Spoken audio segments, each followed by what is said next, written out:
Inaasahang tataas na naman ang presyo ng diesel at gasolina sa susunod na linggo pero wala pa pong abiso kung magkano.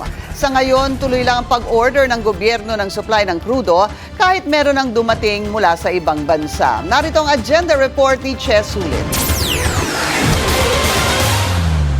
Halo-halo ang posibleng galaw ng presyo ng langis sa susunod na linggo base sa early market data.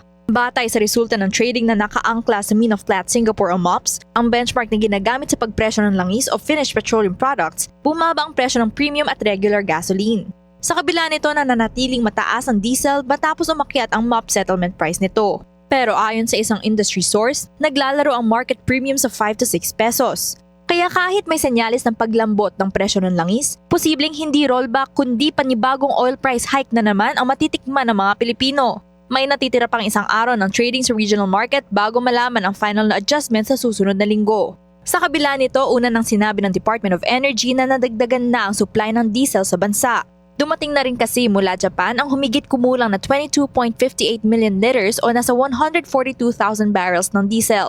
This one would be about, kung total lang because we have many vessels naman coming in na from the private companies kasi marami din ang report ng BOC. There has been an uptake on the deliveries of fuel. Pero on this part lang, if it's you're talking about this is about 2 days lang. Una na rin kinumpirma ng DOE ang pagdating ng 700,000 barrels ng crude oil mula sa Russia. Dagdag ni Garin, tuloy-tuloy lang ang pag-order ng gobyerno ng karagdagang supply para makamit ang energy security. Para sa agenda, Che Sulit, Billionaire News Channel.